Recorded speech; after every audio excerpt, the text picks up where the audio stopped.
Hello, welcome to the latest Land of Confusion Ukraine war update. I know I haven't been doing a lot of shows lately because I've just been hit by the summertime, but some sea writer said we should get together and talk about the 6-month anniversary of the war, seeing that it's still going, and I guess I lost that bet.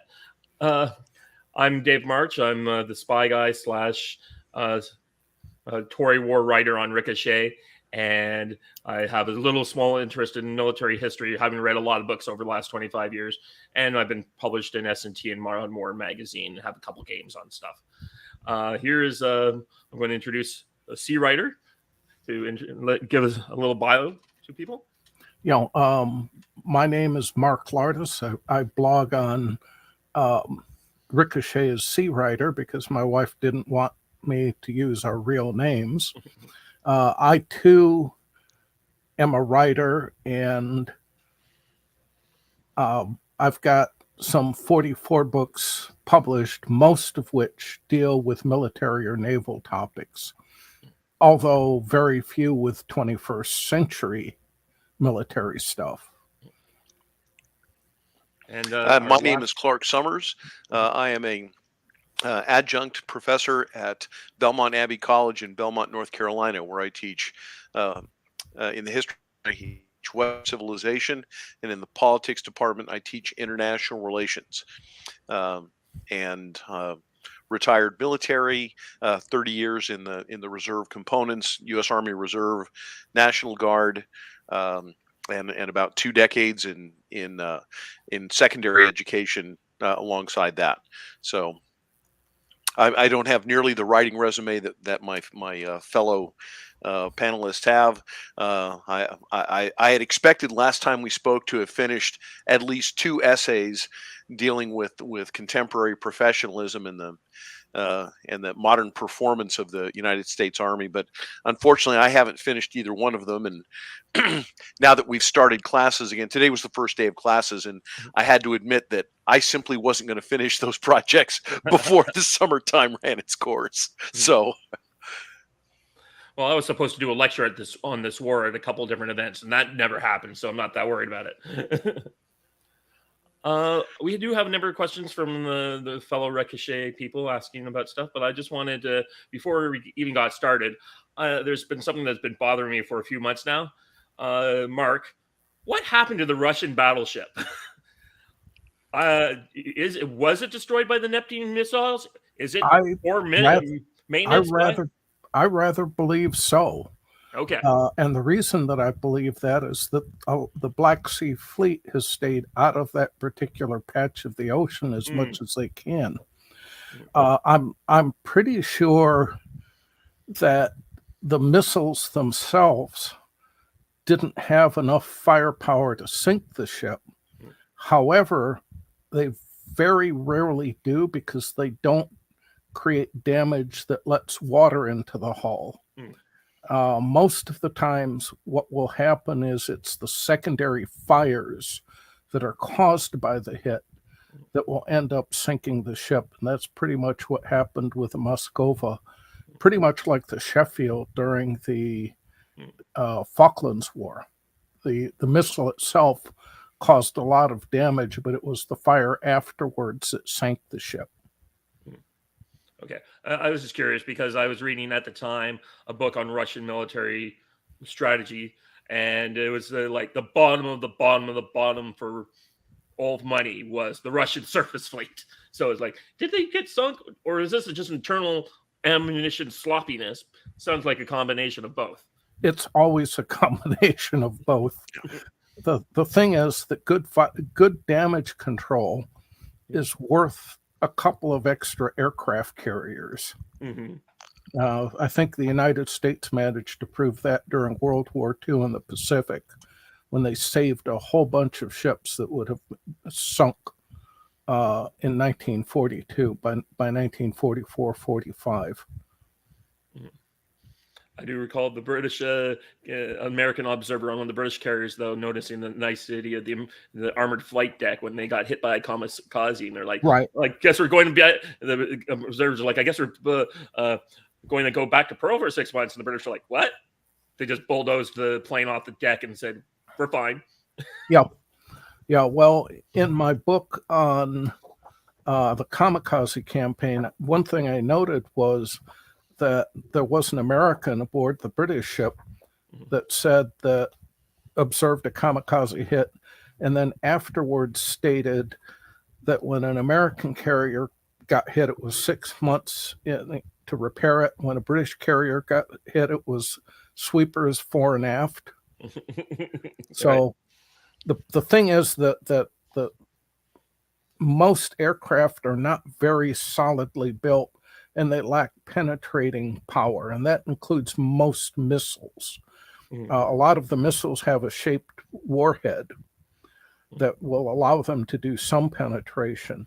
But it's like I said, unless you can get deep into the bowels of the ship and or open up the hull, you can take a tremendous amount of damage without sinking a ship if you have good damage control.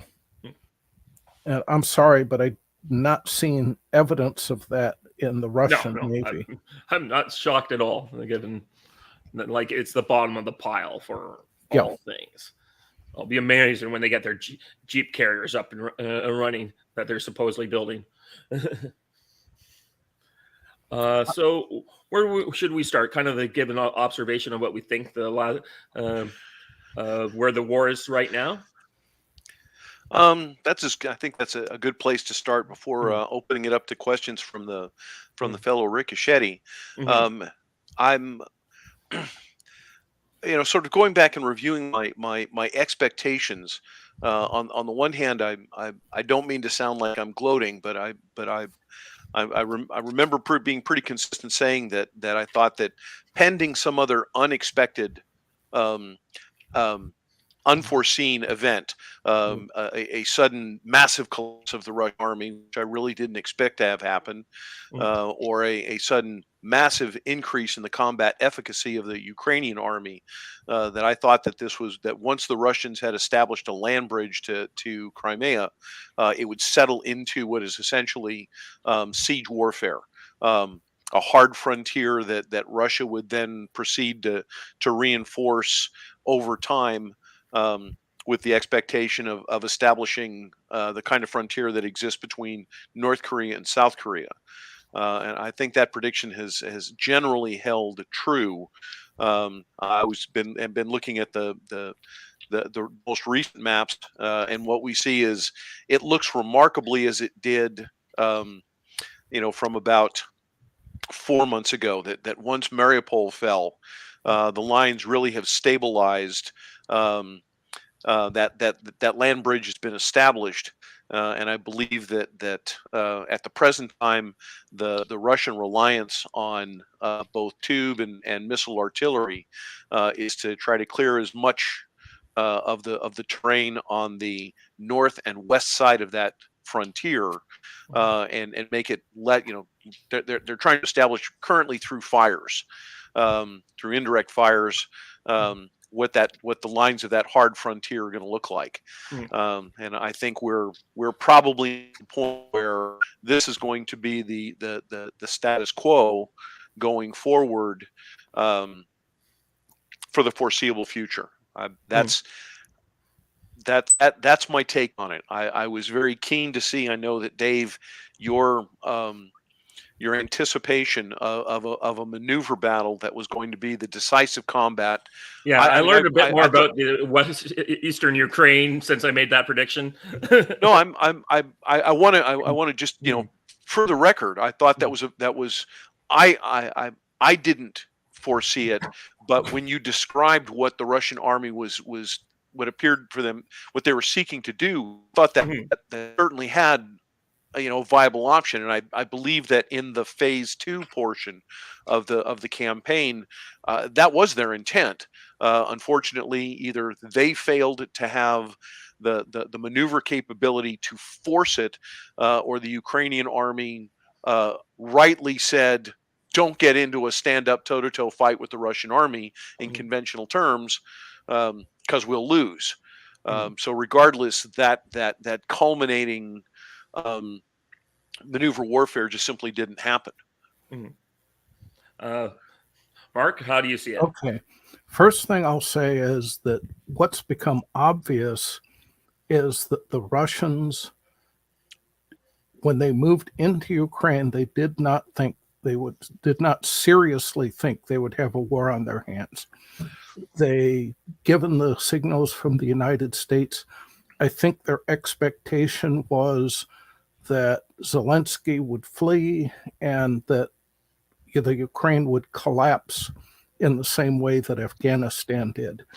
And they did not come prepared for an alternative, which is part of the reason that we've had this long stalemate. The other thing I'll say is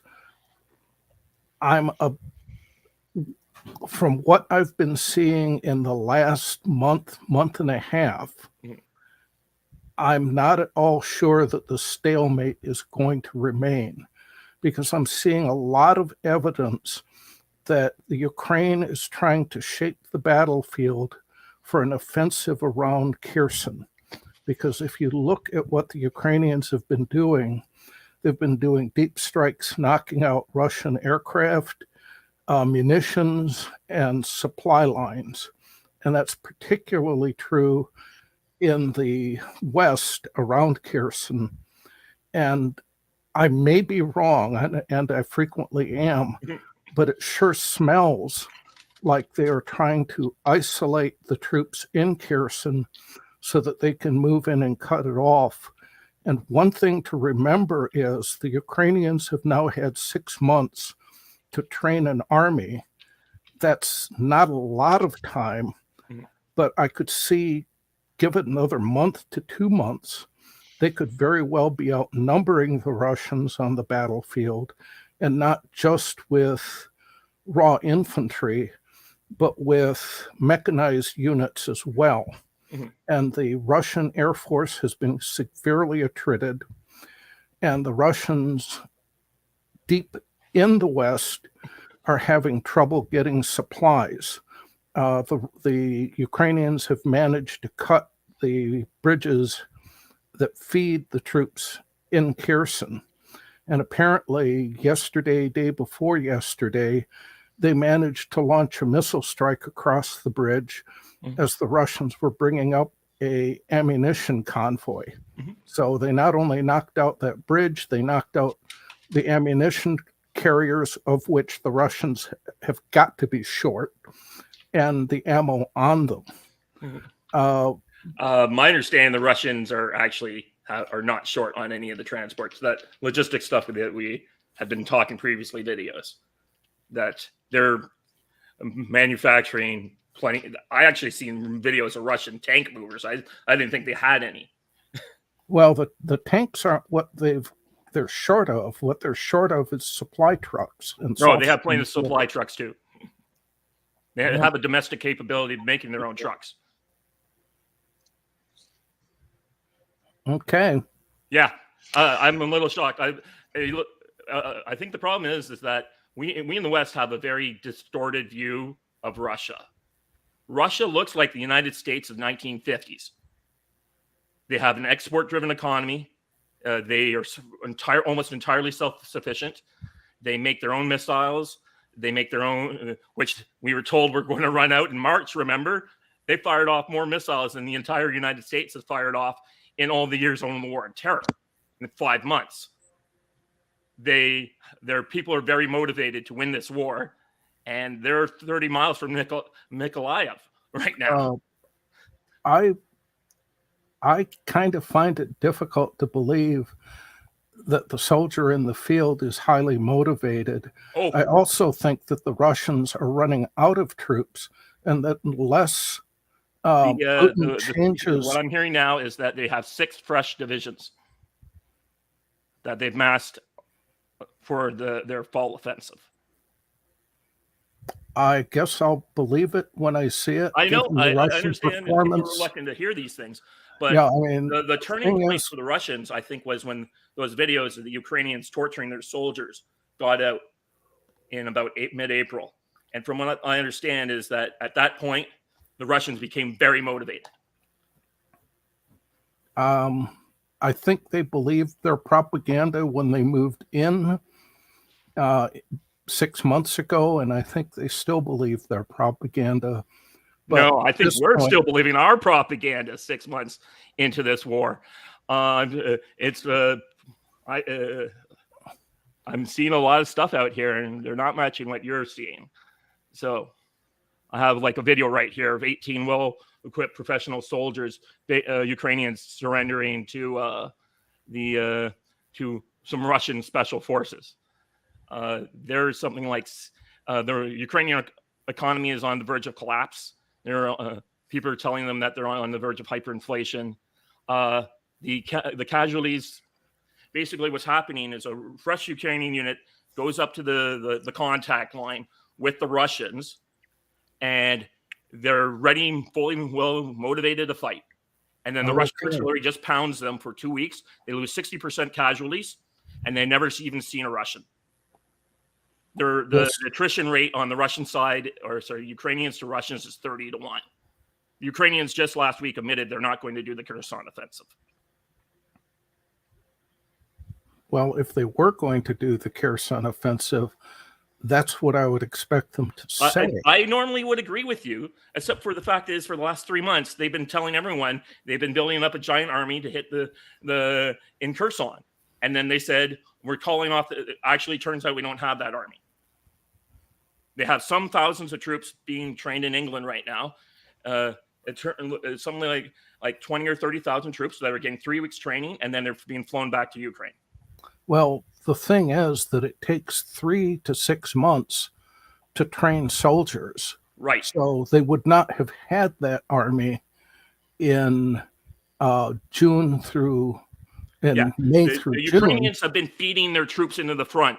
They have not. You and I, everyone here at this table understands that the best thing they should have done is pull back their troops to probably the Dnieper River, like leave stuff forward to kind of slow down the Russians, and then rebuild a giant army. This is like Scott Ritter was talking about this for the last 4 months. And he says, but it turns out, no, the Ukrainians have been sending their troops forward, feeding them into the maw, trying to defend far forward as possible. Well, as a war game designer, I've been trying to figure out how I can make this happen, because no player would do the things the Ukrainians have been doing. Well, the thing is that if you're short of troops, what you do is you tell your opponent that you've got plenty of them. Yep. And then when you've got plenty of troops, you tell your opponent, "Oh, we're running out of troops." Yeah. And we'll see what happens in the next 2-3 months. Yep. It's entirely true.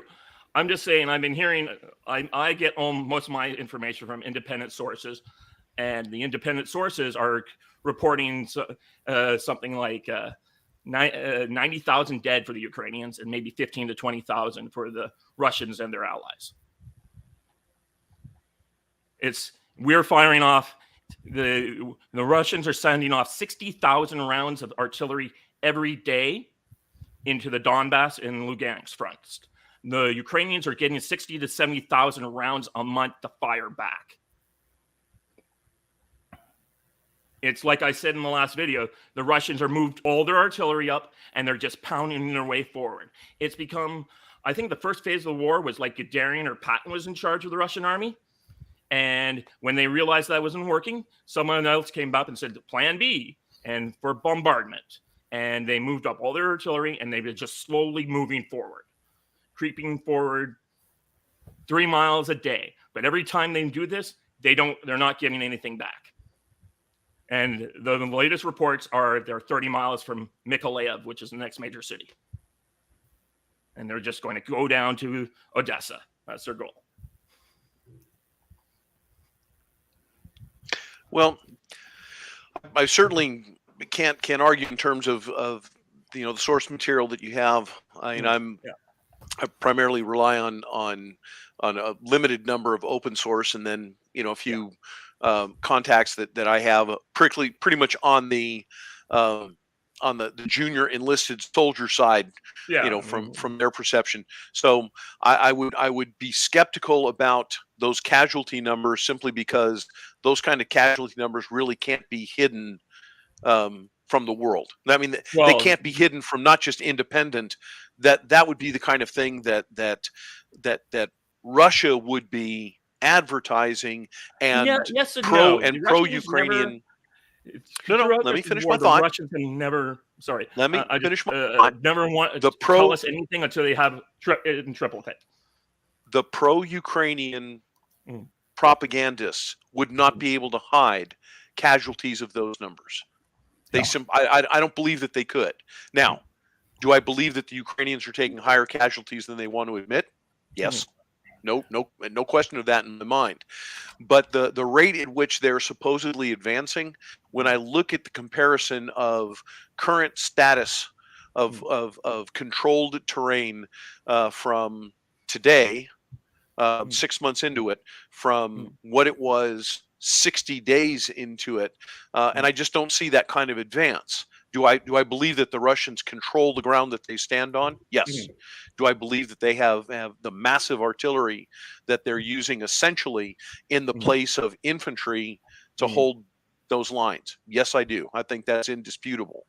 And do I believe that the Russian industrial capability to produce trucks for transportation? Yes, because that internal line communication capability hasn't been damaged by the Ukrainians at all. Whatever it was part of the war, it continues, and in fact probably has gotten stronger because Russia can reallocate existing industrial capacity to produce those assets. But what I would point with, and what I looking at the map and I keep coming back to is the lines themselves haven't really significantly changed.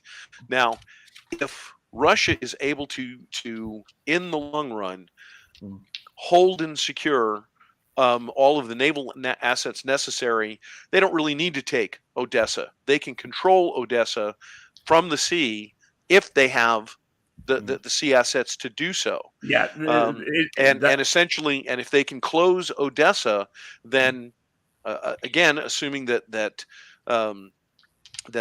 ultimately the goal is to dictate terms to the Ukrainian government, then for all intents and purposes, Ukrainian sovereignty is gone. If they do not control have secure access to the sea, then for all intents and purposes, an independent Ukraine is gone. Yeah. I don't know that they can achieve that, but I certainly believe that's their intent. Yeah, and I the reason why I think we got to sometimes we look at this as the military guys, but I also come on the political angle. To Russia, Odessa is one of their cities, right? In the way that you I don't know, I would look at Calgary or you guys would look at Richmond. They're not thinking necessarily in the same terms of like this. I think in the initial, they just wanted to basically make forced Ukraine to recognize the Minsk agreement that they refused to do so. I think that was their initial goal. But now this has become a more national war, and I think we're seeing what Mark said in the first video, where he thought they would want to go for everything. I think they're going to go for a good amount of it, in a way that they weren't going to go before. I agree with you. I think we're in agreement in the idea that if we think about the three the three motivations for state action. Here I go all the way back. I take this with my students, where we go all the way back to Thucydides. Fear, interest, meaning economic benefit, and honor. And I would argue that honor has become the dominant pole, both for the Russians and the Ukrainians. Yeah. I believe that I still hold to my overall prediction that stalemate is going to ensue. Russia is going to simply declare unilaterally, this is the new frontier of Novorossiysk, and then believe that they can wait the Ukrainians out, and the Ukrainians don't have the national will to conduct a low intensity conflict insurgency. We'll see. The war is going to continue as long as the Ukrainians choose to keep fighting it. And as long as the frontier between as long as the Ukrainians choose to keep fighting it, the war will continue. It may not continue as a medium to high intensity modern meaning maneuver warfare or heavy warfare, but as long as the frontier between Poland and Ukraine remains unmolested, the Ukrainians are going to continue to receive the means to continue the fight. Well, I'm not too sure about that, but that's because of larger economic issues that are going to be hitting Europe, in the sense that you're going to be able to afford to fight a war when your energy bills are skyrocketing the way. You know that in Poland, the energy bills this year is going up by 300% in the winter. I've seen those predictions, yes. Yeah. No. I was watching a girl who was from Poland, and she says, "This is what I just got in the mail from the Polish government." But what would make perfect economic sense and justification to the Germans or the French and a significant portion of the Poles, I don't see Poland withdrawing from this fight, regardless of what the rest of the EU and NATO chooses to do. Yeah. You know, the thing is, there's an old joke told about the Poles back in the Cold War days, where a Polish general comes up to a Polish soldier and says, "Private, if a German and a Russian were attacking, which one would you shoot first?" And the private said, "The German, sir." "Why?" "Business, sir, before pleasure." Yeah. Oh, yeah. And look, I'm third generation Polish. I have the best Polish joke in the world, but I'll save that for later. I think one thing I'll get back to why you're thinking it's a stalemate, and I think it's not, is that it turns out, and this is something I didn't understand. I had looked at some initial trench lines before the war started, and the pictures I was getting back out of Ukraine were just looked like World War I Russian trench lines. Turns out that's not what was happening. Turns out the eastern and western Ukraine is a combination of the Ruhr, Bocage, and 8 years of fortifications, of Maginot Line fortifications. And that's why it looks like the Russians have been stalemated. However, much as it's like, if you imagine the Germans had to slog through the Maginot Line, when they finally got through the other side of the Maginot Line, and that seems to be what's happening now. The Russians are just finishing off Bakhmut, which is the last major fortress Ukrainians have in this defensive line. And when that goes, they're through, and it'll be like St. Lo in the Normandy campaign. And I've made this a comparison to a few people that don't understand. It's like in the Normandy campaign, you would think for the first 2 months of that war, the 44 campaign, the Allies were in stalemate with the Germans until they cleared the hedgerows, and suddenly they're an open country. And that's what we're seeing now what looks like might be happening in the fall here, is that the Russians are clearing the final fortresses. They've brought up their fresh levies of troops, massing air power for not... I think I'm with Scott Ritter on this particular viewpoint. He thinks it's going to be more of a Monty fight, where they blow through, let the Ukrainians retreat 30 miles, march up, attack again. And none of this like we saw in the phase 1, where it was like tank columns traveling all over the place. The Russians will just be doing bigger leaps now that they've cleared the defensive line. That certainly is. I would confess, Dave, I remain unconvinced that the Russians would have matured that much towards that concept in the last 4 months. But again, I'll be the first to admit, if they do that, that's certainly how, if I were in that situation, that's what I would be looking to do.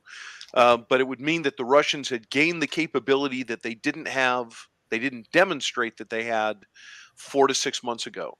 And right. I don't believe that the conditions are such that they have had a huge revision in their operational concept or in the capabilities to execute it. Now, you could be right.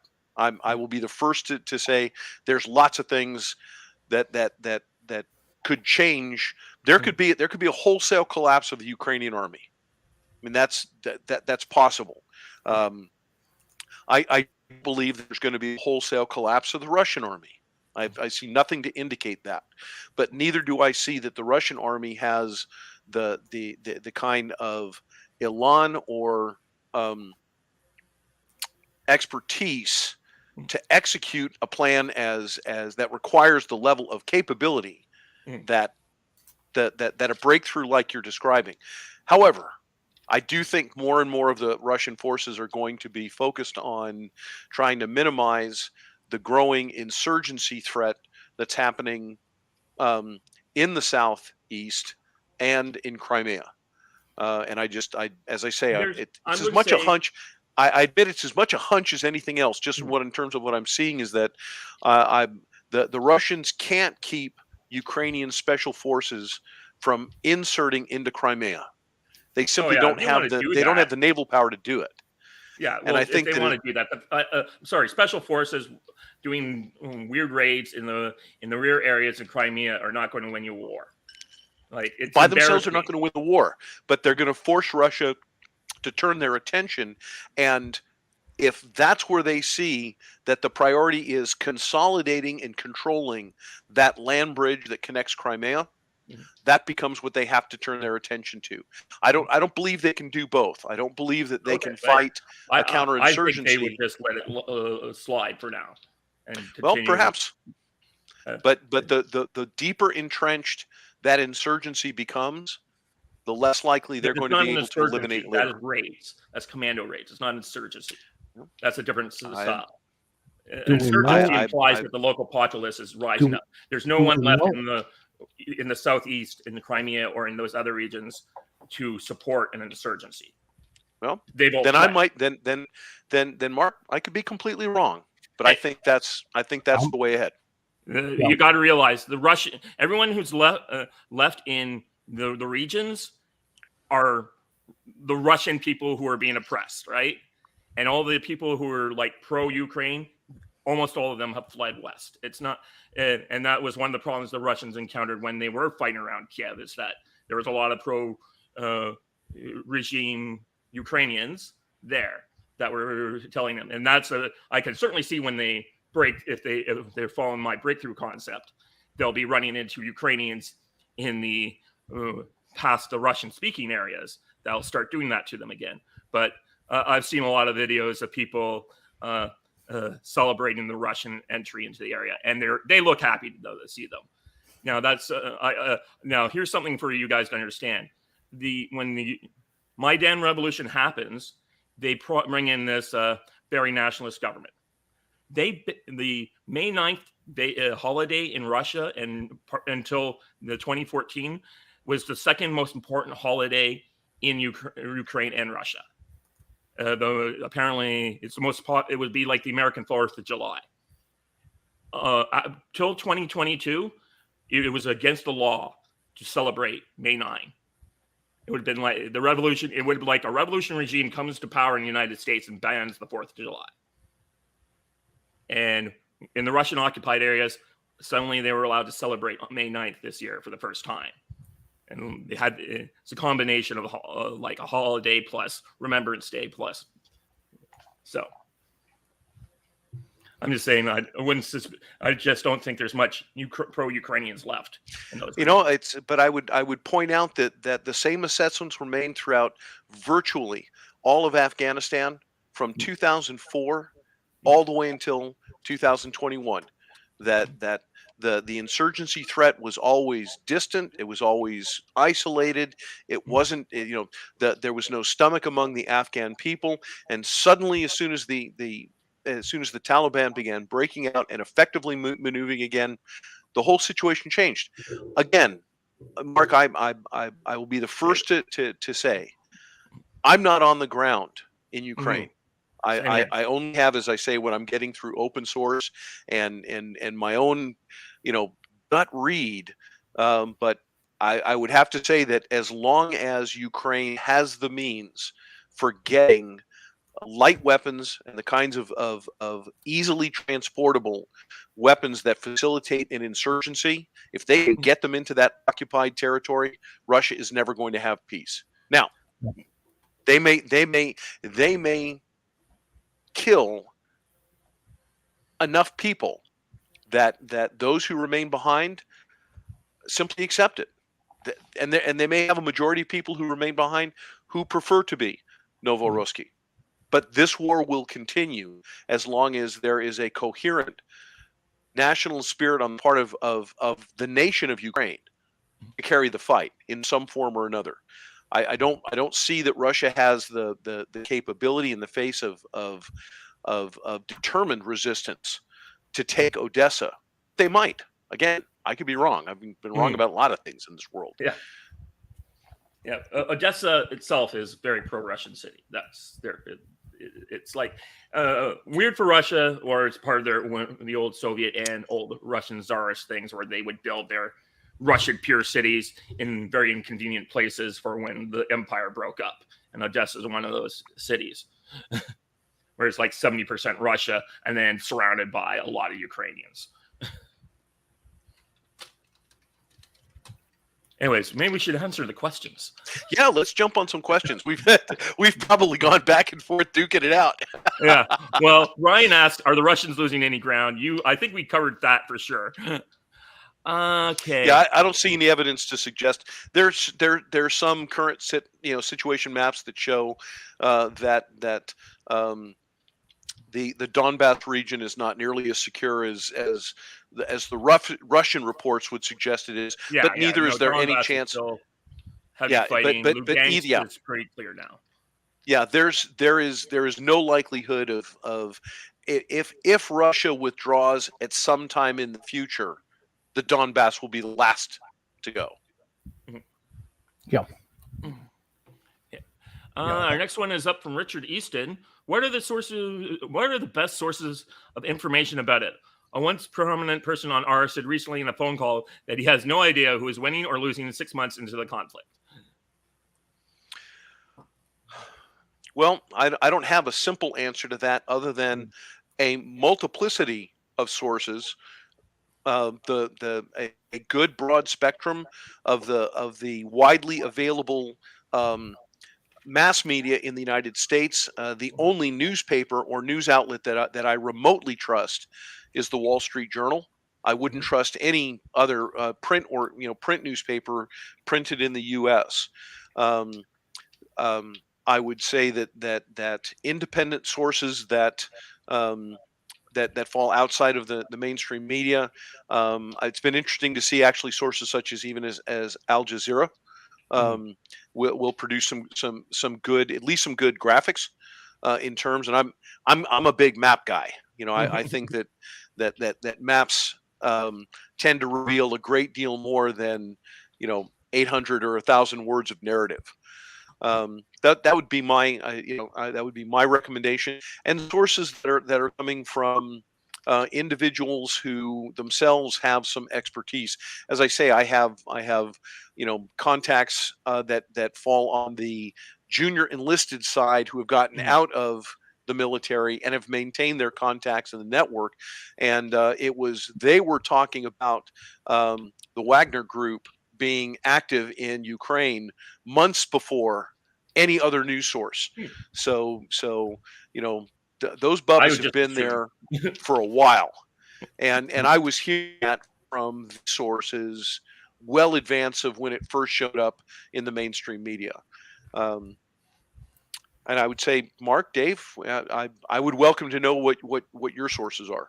Not that I'm questioning them. It's just good to know. No. I'm happy to tell people. Right. Well, one thing that I would go to is strategy page. I've found that to be a very good source of information for really about 30 years. They're the guys that originally published Strategy and Tactics magazine back in the 60s and 70s.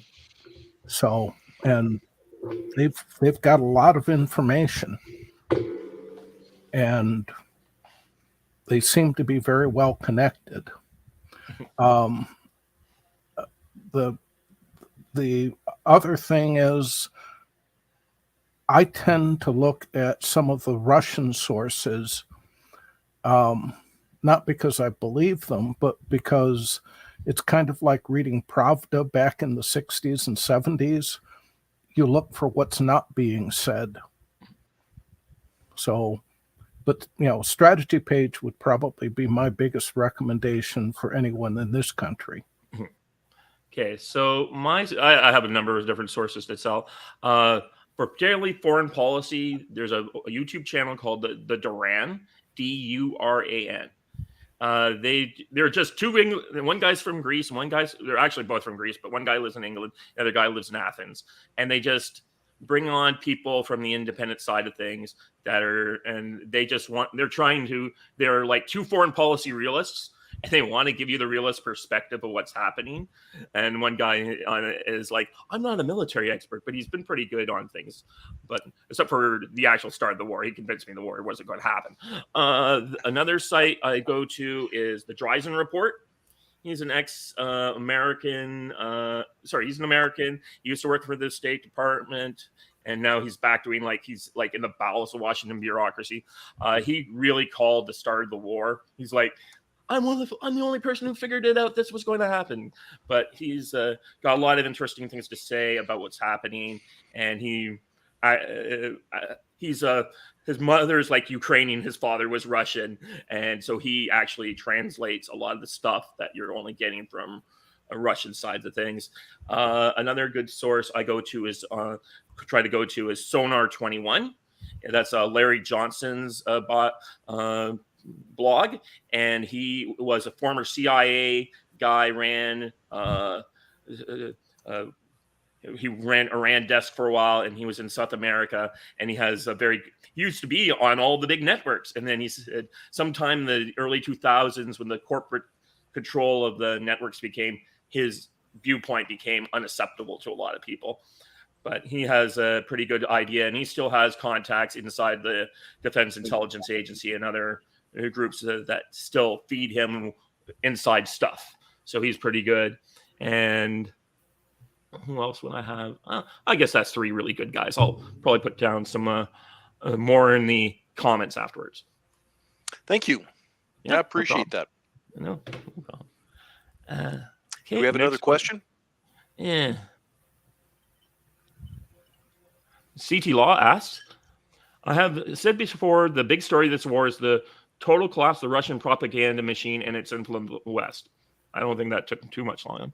It is as if the propaganda machine defected to the Ukraine.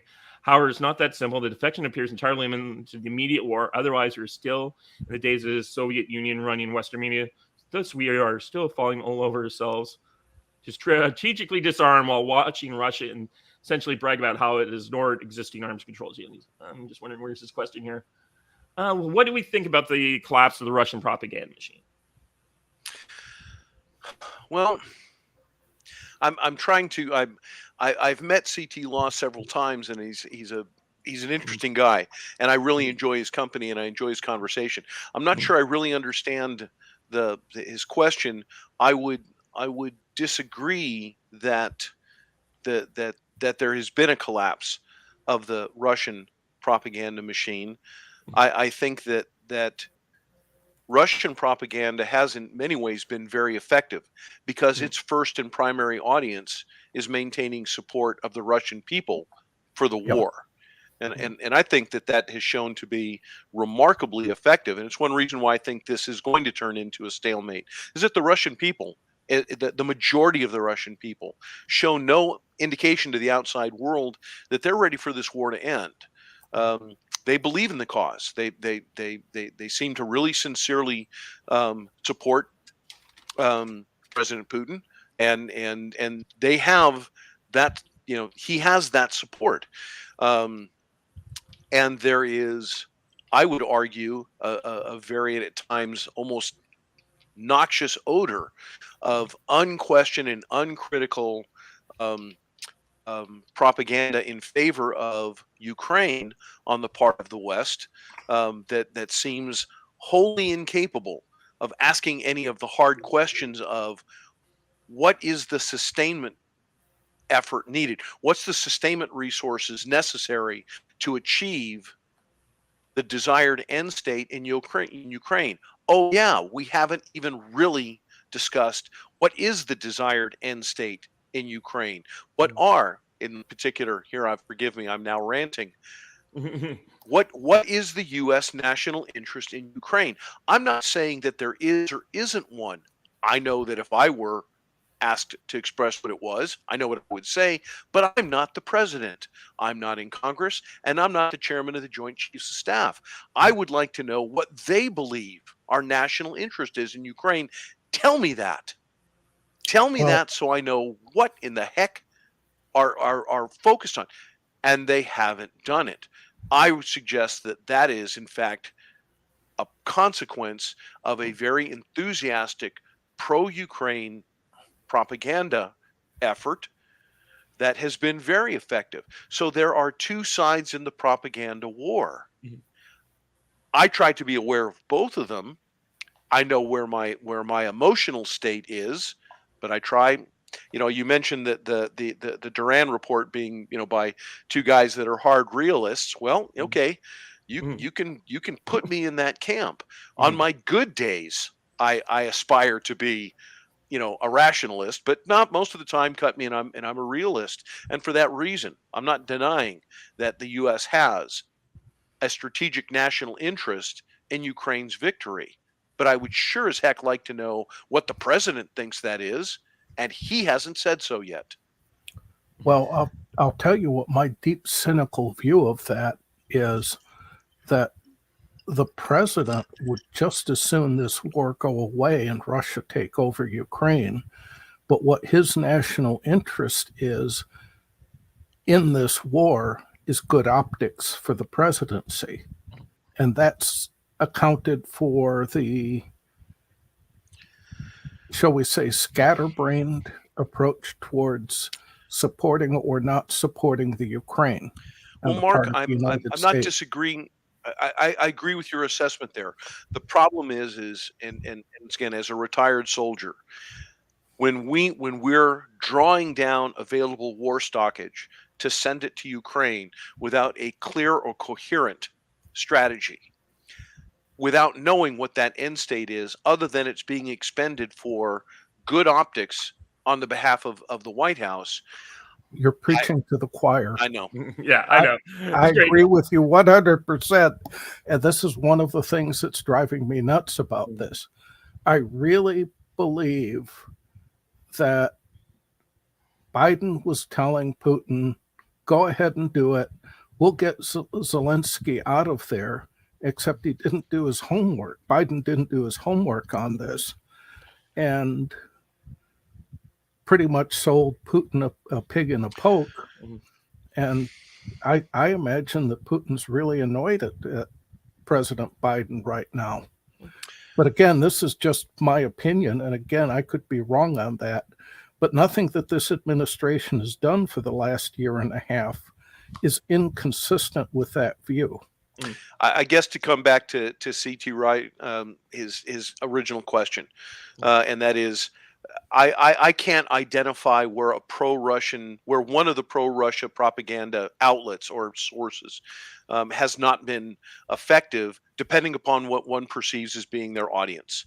Yeah. I guess if we had him here, he could tell us, he could refine his question, but that's kind of Yeah. the best I can come up with. For me, basically, we have been Russia's greatest ally. We in the West have been Russia's greatest ally in homegrown propaganda, because all they have to do is take Lindsey Graham's latest speech on Fox, put it up with subtitles, and it's like when we canceled the Russian people. That's what we did throughout this thing. We have not said we're against Putin and his regime. No, we canceled their sports figures from playing on our teams. We canceled their dogs from participating in our dog shows. We canceled the Russian tree from participating in the tree contest. And every time we went out and basically virtual signaled to the world how much we didn't like canceling Dostoevsky from being taught in school. Every single time we did this stuff, Russia just took that, put it up there, and then Putin could say, the West hates you, Russia. They hate you. That's why you got to side with me and China. Yeah, that kind of that it was foolish in World War I. It's foolish now, but I think we're all in agreement on that one. So, Dave, do we have another question? Yeah, I'm going to find one here. I know Brian mentioned that he our chat actually here. I guess he's watching us live as we stream. He says he always finds Zero Hedge a good source. Okay, Jerry Giardino has asked us. I think we covered some of this. If possible, I'd appreciate a discussion about areas of heavy fighting over the past month or two in our analysis of Russian intentions. That certainly is the first half hour. Yeah, I think we've nailed that one.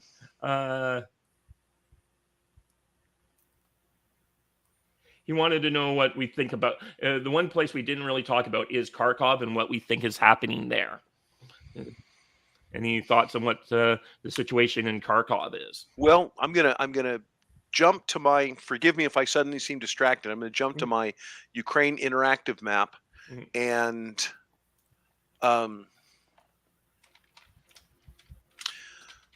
there continues to be within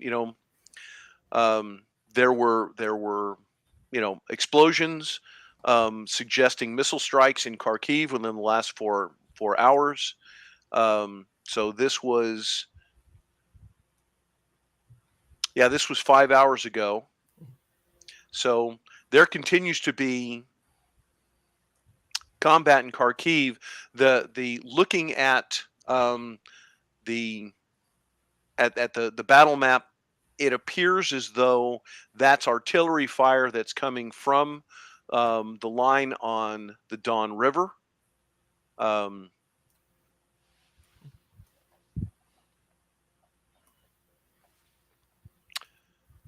So far enough away that ground forces are no longer immediately in the vicinity of Kharkiv, which would suggest to me, as we've said, they've consolidated their forces behind secure lines that can be protected by both tube and missile artillery, and they're continuing to protect that that buffer along that line, at least insofar as the frontier is concerned. Not a big surprise. Any thoughts on it, Mark? I've not really been following Kharkiv. So for me, I know that early on, it looks like the FSB had tried to make a deal with the mayor of Kharkov to basically deliver the city. That it looks like whatever the hell the FBI and the Ukraine is called, showed up and arrested that guy and prevented the city from falling. So there was definitely early infantry penetrations at the first month of the war, and then they got out. And most of this is popular. I do follow a guy named Gonzalo Lira, but he's much more of a foreign policy guy now. But he's living in Kharkov, and he sometimes talks about the city there. And except for the fact he says everyone who is pro-Ukrainian has fled, and all the people are like him are waiting for the Russians to deliver the city. So that's kind of the atmosphere there, because and he said Kharkov before the war was not a Russian or Ukrainian city. It thought itself as more of an international city like London or Paris or Toronto. And that was the attitude of the people there. And now it is just the remaining Russian people waiting for their army to show up. So that's kind of what I have to say about Kharkov. Again, it will be interesting to see if Kharkov, at this point, based upon where the lines, if the situation map I'm seeing is reasonably accurate, and it would suggest strongly that the Russians aren't coming unless Kharkiv is surrendered in negotiations, and given up, and it would again. Depending if Russia has achieved a great enough victory that it can dictate those kind of terms, well, it's kind of a moot point at that point. It's not there yet. The Russians are no longer immediately threatening the physical security of Kharkiv, other than by way of indirect fires.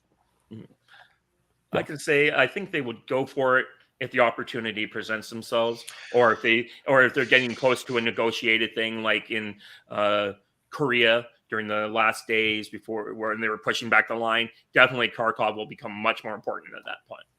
You're again, if they sense that they can take it and hold it They certainly will try. But, Mhm. but it was going to take a different array of forces than they currently have, and they don't appear to be pursuing it at this time. Again, I'm just looking at the maps and seeing where the forces are. Okay.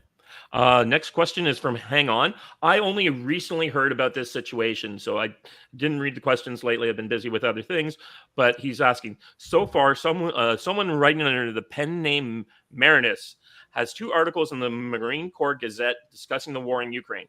Have you read these, and will you discuss these? I have No, not not read read. these articles, so we can either choose not to discuss them at all. So I don't know, and I'm not familiar with them. Yeah. I had a former student of mine send me an article about Marine Corps training teams training Ukrainians on how to lay and fire the M777 155 field artillery, towed field artillery piece. It's a good piece of artillery. I know when I read it, I answered back to him and said, the idea that there are U.S. Marines as training teams in Ukraine in any capacity at all is appalling to me. That's not their mission. That's not where they're needed. It's not their fight. And the idea but I have no problem believing that the Marine Corps senior leadership, looking at the publicity that comes out of being in the war fight, wants to make sure that they get their slice of the current budget pork barrel allocation. And the only way to do that is to show pictures of Marines training Ukrainian soldiers on the latest and greatest. The fact of the matter is training foreign troops is not a Marine Corps mission. That's a U.S. Army Special Forces mission. That's their job. Let them do their job. There should be no Marines there. Now, it could have been an old piece of film, and I haven't researched and validated this article, but the idea that the U.S. Marine Corps would have any role at all in Ukraine at this time, it leaves me gobsmacked. Again, I could believe it because this current administration's policies have been so incoherent. I feel I owe it to say the U.S. military has not had a coherent national strategy since about 2009. I cannot blame Biden for being any worse than President Trump, because President Trump had no more coherent national military strategy than President Obama, who did not have a coherent national military strategy. I have to say, as much as I blame Biden for his incompetencies, when it comes to the military, he's no more or less incompetent than his predecessor, who is no more or less incompetent than his predecessor again. Mm-hmm. I can say I know what little I know about the Marinus articles, which suggest it's more my side of the argument being published in a major thing. So the idea that I've been hearing from some, like I think it was Larry Johnson that was talking about it, and he says the Marinus articles are basically they're finally allowing an alternative argument to break through all the pro propaganda. Is basically what I'm hearing. So. Red Herring asks us, to be honest, I have been ignoring COVID in Ukraine, but both are like a boring book. I just want to skip the last chapter and see how the story ends. I look forward to this episode, and I know I will find it more interesting than the TV news. Thank you guys for doing this. Well, Red Herring, as a retired Air Force officer, she brings an interesting perspective to this, and I can appreciate that she just wants to cut to the chase and just get on with the end state. Yeah. Well, the one prediction I'll make is when this is all over, you'll get all of the historians saying that the result was inevitable. Right. It doesn't matter who wins or loses. And I will be sure to put that in my book when I write my book on the war in Ukraine. Yeah, the historicist will come forward and say it was foreordained. Mm-hmm. Phil Terminal, I'm interested in Odessa. Russia needed to choke it off and hasn't. I don't understand enough about the terrain to have a good feeling about it staying that way. I've been looking. It's just a matter of, like I said earlier, they have to break through. They look like they are getting closer to Nikolaev than you guys think, but we'll see. But they definitely have to take Nikolaev before they get to Odessa. And Nikolaev is a city of about 500,000 people. So we're looking at another Mariupol level fight before you can get to Odessa. And I would say that it's difficult for us in the West to appreciate the distinctive character of the Ukrainian countryside. It's low, it's flat, it's flooded. I mean, it's got lots of drainage. There's lots of major as well as what we call minor rivers. Well, from a maneuver warfare standpoint, a minor river ain't a whole lot much better than a major river, particularly in cases of where there's a lack of significant bridging options. So the approach to the ultimate approaches strategically to Odessa are going to be very, very challenging. If, as you say, Dave, if the pro-Russian sentiment in Odessa turns out to be as strong as you say, and that I'm not disagreeing with you, I simply don't know. I'll take it at face value and say, if that's true, then quite frankly, Odessa can't be held. It cannot be held if the pro-Russian sentiment is as strong as you suggest. The Russian forces approach, the same lack of support that would hamper the Russians if that were the case, is going to turn and hurt the Ukrainian armed forces. Again, we'll see. If they're able to affect the breakthrough on the west bank of the Dnieper River, then I would say I'll come back and reassess. And I'd like to think that I'll admit when I'm wrong. Yeah. I've already admitted I've been wrong a bunch of times, and yes, I think you've admitted you've been wrong a bunch of times, so it all works out. We got some guys actually asking in the comments, so I'll move to them before I go to the final question on Ricochet here. So, Big V's VIS 497. Welcome to the chat. I don't know if you're from Ricochet or just for watching us randomly on YouTube. I don't see this as incompetence. It seems like the global empire has wanted a new Cold War with Russia for a while. Even Trump acted overly aggressive to Russia when he ran unrepaired relations. He's just asking, what do you think about this? Is like America's goal was to get a new Cold War going for maybe the industrial military complex. God knows it's helped my Lockheed and Raytheon shares. I can tell you that.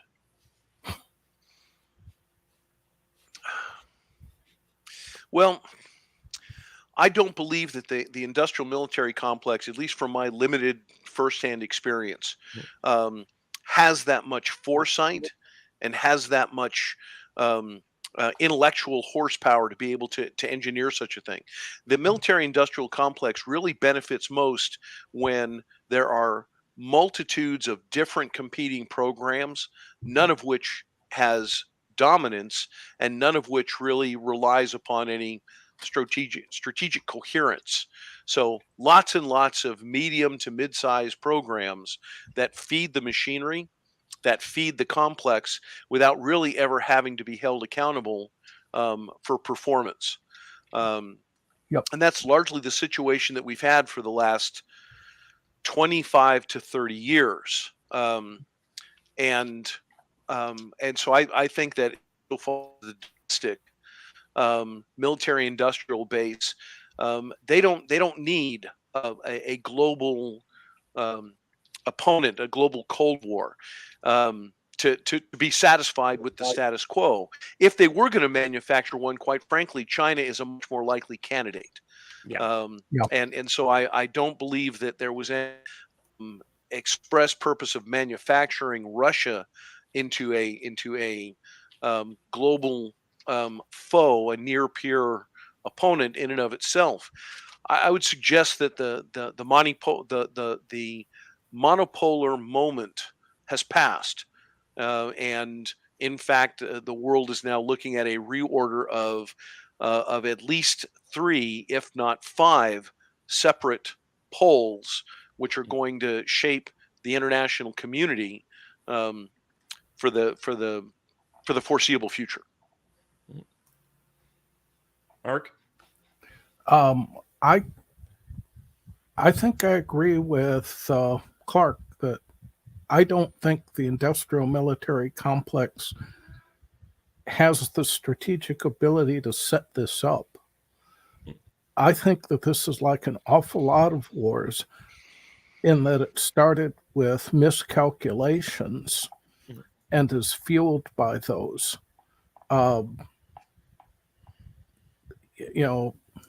In some ways, this reminds me of the early stages in Vietnam, where, neither side would give up. Certainly the U.S. wouldn't give up because of purposes of prestige, but then again, they wouldn't commit the resources that they needed to actually win this. I'm a lot less sanguine about your prediction of Russian superiority based on what I've seen over the last 6 months. But I also don't believe that either the EU or the United States has the will that it would take to see the Ukrainians through to victory. I just don't see that. But then again, I don't see any type of wisdom on the part of the national leaders in either the EU or the United States, in that their dependence on Russian gas and oil is completely an own goal. The United States had energy independence 2 years ago. The EU was warned about Russia and depending on Russian fuel 2 years ago. And yet, for example, Germany is still going to decommission their remaining nuclear plants.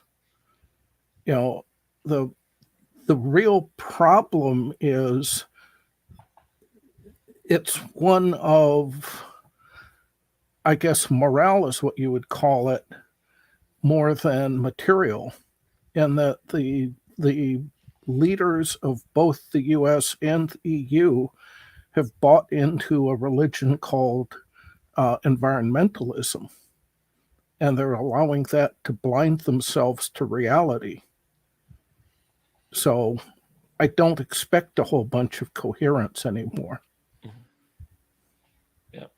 I think I'll just say my piece is I think that the West driving Russia into the arms of China is the greatest strategic defeat, incompetence, idiocy of the 21st century. Are you kidding? We've got 75 more years to go. I know, and so far, at least so far. But yeah, I think Russia wanted to be our friend, and we drove it in the arms of the Chinese. And that's what happened here. We just had so much arrogance that we haven't seen since probably Austria-Hungary Empire in World War I. I think that's the closest comparison to our leaders is what the Austrian-Hungarians get. Dave, I just want to make sure I understand what I just heard you say. Are you drawing a parallel between the Austro-Hungarian Empire and the Third Balkan War and the current situation between Russia, Ukraine, and the West as led by the U.S.? Yeah, I think that's probably the best. Okay, way. I think that's an interesting idea. I'm gonna have to think on that. In World War II. I actually think that's probably pretty accurate. Yeah, that's an interesting. I'm gonna have to think on that, but I think you've got a good idea there. Yeah, it's just like these people. We've had peace for too long, and I know the last part of the 19th century in Europe was not peaceful, but the wars tend to be over in 6 weeks. There's literally a 6-week war, right? Maybe they were a little longer intensive, but it was just we're just being led by such incompetent morons who really thought they could crush the Russian economy in 3 weeks. And when that didn't happen, they're like, well, what do you mean it's not working? Well, yeah, but Dave, you use that incompetent morons phrase. You need to tell us how you really feel. Oh yeah, I know, right? Well, I have The- Justin Trudeau as my prime minister. So I was going to can say, feel that. bless your heart, you're Canadian. You have a whole different set of challenges. Okay. Are Well, there I any? have one last country. Sorry. All right. A question from Zafar. Who's shelling the nuclear plant and for what end? What day of the week is it? Yeah, Zaporozhye nuclear plant. Both sides nuclear have plants. right now the most current nuclear plant. I will get the pronunciation wrong if I try to spell it out, but the current plant that's in contention is quite frankly the issue really isn't. The plant itself doesn't present a great deal of risk for being shelled. It's not going to explode. It's not going to. It's not going to. There's not going to be a nuclear explosion that results from it. The real problem is that if the shelling damages the containment system and there is an inadvertent meltdown, you can have a great deal of fallout from a localized explosion that isn't contained in the containment system.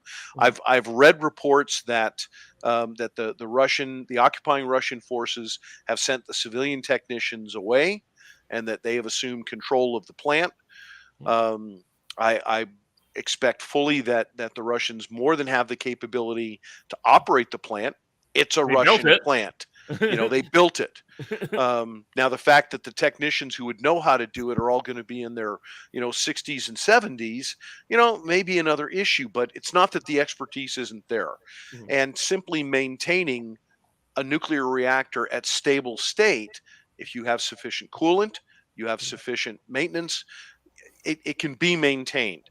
But the fact of the matter is it probably isn't producing the electricity to the local power grid that it's intended to. And that's going to be the issue about whether or not who holds it. I'm less worried about it getting shelled or attacked by missile artillery than the question of does the power remain online, and where's that power going? Yeah, I looked into nuclear plant safety long ago just because of all these green nuts saying crazy things about nuclear plants. And then it's like, apparently in the US, they once flew a fully armed F-4 on a remote control into an American nuclear power plant shell. There was no plant in it. It was just a shell, and it didn't leave a scratch. Yeah. In order to penetrate this shell, you would have to hit it with like a bunker buster bomb. The HIMARS are not capable of doing that. No. My understanding that here's the funny thing about this plant. It produces about 20% of the energy grid currently into Ukraine, and the Ukraine government continues to send that energy out as one of its last few exports for hard currency, and they're shelling it. Yeah, it comes down to the question of where does the control come, and again, I don't know because I'm not on the ground, but simple fear of it being a nuclear. Sorry, nuclear plant. I spent too long in Chembio Radnuk. No, I'm sorry. That's the kind of thing that just gets people all over the world worked up because they don't understand. Right. It's like all those. It's not going to go nuclear, blow up. There's not going to be a mushroom cloud. Yeah, that's not going to happen. The most likely thing is going to be shut down. Correct. Yeah. But that assumes that Zafar's comment was about the Ukrainian nuclear plant, not asking about the German nuclear plants, which we talked about earlier. Yeah, I forgive me, Zafar, if I misunderstood your question. No, he was asking about who do we think is selling the nuclear plant the Russians are occupying? It's clearly until the Ukrainians retreated, it was the Russians. Once the Ukrainians retreated, it's the Ukrainians. Yeah, it's been really silly in that regard. But it does remind me of all these people who kept telling us in our earlier shows that the Russians were going to do a chemical weapons attack, and we all discussed it, and we're like, we don't see any signs of any Russian equipment to use the chemical weapons, and they're not just going to gas their own troops without any equipment. No, right. But the thing you've got to remember about the Russians is these were the same people that had their troops dig trenches around the Chernobyl nuclear plant. That's the Soviets. I really, the Soviets versus the Russians are a little different. No, I'm talking about in this war. Oh. They set up lines about 5 months ago when they were trying to when they hold put the that region okay, around. sorry. And yes, but again, I'm not saying they do it deliberately. Yeah. But I am saying I could see something really bad happening because by accident, right? Yeah. Yep. That's why wars are to be avoided, people. What fun is that for the generals? I can't. Now I'm going to tell you guys the best Polish joke I've ever heard. All right. To kind of close this out on kind of a happy note. So the Polish farmer is plowing his fields, and one day he hits something, and he pulls it out, and he rubs it off, and it's an oil lamp. And out comes the genie, and the genie says, "Oh, master, how can I repay you from freeing from my eternal curse?" And he said, "I will grant you 3 wishes." And he's like, "I'd really like for the Mongols to attack Poland." And the genie's like, excuse me? You heard me. I wanted the Mongols to attack Poland. So the Mongols come in, they rampage through Poland, they kill all these people, they rape the farmer and his wife and his daughter, and then they run back from whence they came. And then the farmer says, "You know what? My second wish is I want to have the Mongols invade Poland." And he's like, "Attack Poland." And the guy's like, "Okay, you sure about that?" And he's like, "Yep, I really want this to happen." So the Mongols come back into Poland, they rampage, they destroy everything, they set the farmer's house on fire, and they retreat back from whence they came. And then the genie's like, it's like, "I know the answer to your question, your wish, but I just got to know one question before you do that. Why do you want the Mongols to keep attacking Poland?" And he's like, "Oh, every time they attack Poland, they have to attack Russia twice." I saw that one coming.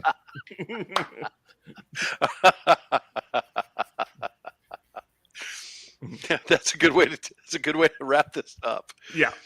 Anyways, I hope we answered all your questions, and we'll see maybe we'll have another update in 6 more months to see how this is going. Yeah, well, let's wait and see how things 6 months from now, there may be no point, or something dramatic happens and we come back to it. Dave, Mark, thank you very much. I've really enjoyed it. I always enjoy the conversation. Yep, same here.